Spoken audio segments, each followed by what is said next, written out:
Okay, so this section is on the economy and on education. Basically, I start by saying that the Manx economy is too heavily reliant on potentially volatile sectors such as e-gaming and finance and the related service industries. And this is a major risk because these industries can just disappear in an instant. Global trends in technology mean that it's certain that this type of service sector work is going to become is going to require less and less labour input as technology replaces the labour. So the future of productivity lies not in human labour but in innovation. So piling more and more people onto a small island without thinking about this, just going for growth as it were, is simply not going to solve our problems and may in fact make them much worse. 30 years of economic growth has been lauded obviously quite a lot, and this, for me anyway, this mantra has failed. As we watch our public services crumble, the two things just don't add up. The phrase the low taxation economy, for me anyway, I think is probably the most toxic in Manx politics. It implies not only that we must constantly compare ourselves and rely on others for support, undervaluing our unique strengths in the process, but also that we expect something for nothing. I don't expect something for nothing. I expect a high standard of living and I expect to pay a fair price for it. Unfortunately, pragmatic or fair taxation economy doesn't quite have the same ring to it as a low taxation economy.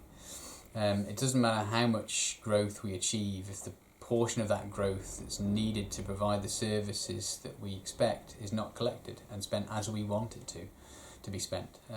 If growth is based upon more and more people, the related costs are only going to rise. The problems are going to get worse, not better.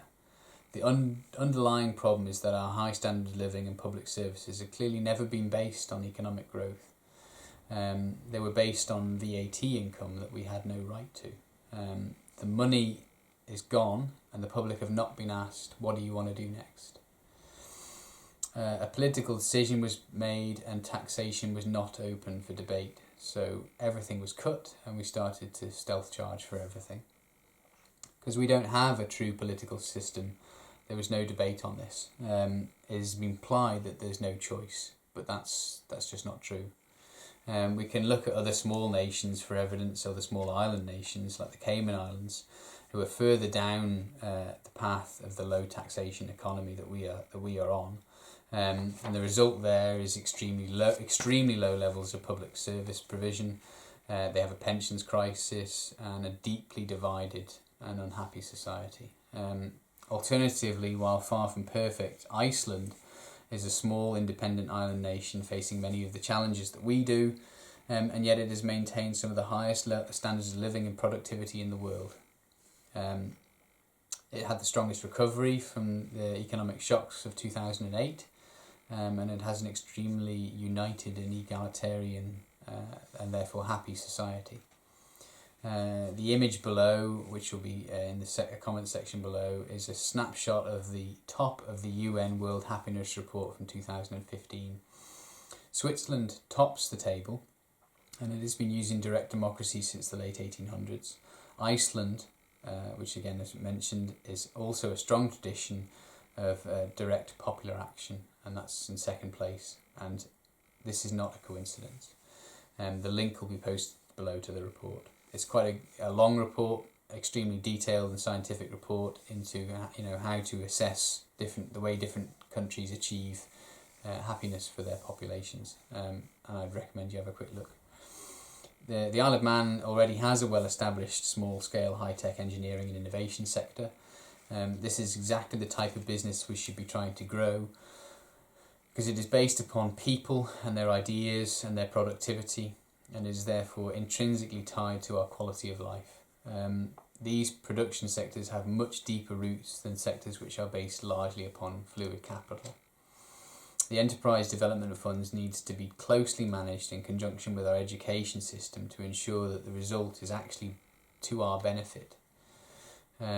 Growth for the sake of growth without a much broader debate on where we are heading and why is not going to be beneficial. The choice should lie with the public, and we are the only ones who can make it happen. Our education system has felt the brunt of the cuts. right across the range of what it does. The consequence is that opportunity is being stifled and we are backing ourselves into a corner. If we do not provide opportunity and freedom for people to acquire skills to turn their creativity into productivity and provide the environment to support new enterprise based on that productivity, the demographic trajectory that we are currently seeing is going to seriously harm the Isle of Man. Young people are not going to stay and there won't be anybody left to pay the bills. Our current education model is largely based upon producing workers for sectors which are highly likely not to exist in the near future. We need a much broader debate on what we are educating for and how we are doing it. If creativity is going to be the key to economic survival in the future, there are many different models from around the world with a proven track record which work better than the model that we are currently using. Change can happen, but it's only the public that can make it happen on the Isle of Man. The next video will be on health, welfare and pensions.